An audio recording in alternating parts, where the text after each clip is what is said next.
canlarını kurban veren bütün şehitlerimizin ve hususi olarak da İsmail kardeşimizin ruhu hakkında kabul eyle.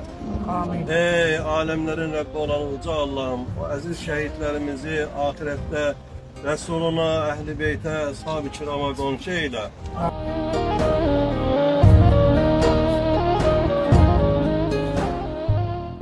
Dönüb vətən torpağına, torpağıma qarışmışam. Sarılaraq bayrağıma, bayrağıma qarışmışam. Mən şəhidəm, ölməmişəm. Külək olub qarışmışam vətənimin havasına. Cismim köçüb bu həyatdan, ruhum hər an sizinlədir. Şirin bir xəyala dönüb, kim ki məni arzuluyur, tez gəlirəm yuxusuna. Mən şəhidəm, ölməmişəm. Yoluna su səpim, göz yaşı sıxım. Çəkməndə torpaq var, torpaq bir sıxım.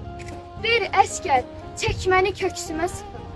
Çəkməsində çiçək bitən şəhidim. Ayağın yerdədir, yolun göylədir.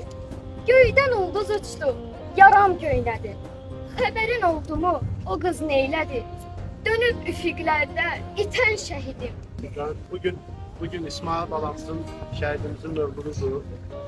Onun mevludu mübarek olsun. Bizim bir xoşbəxt ulduzdur bizim ailemize gelip 97. ildə qonub. Mevludu mübarek olsun İsmail. Amin. Bugün hiç kim ağlamasın. Bugün mevludu. Allah sizden razı olsun. Takip.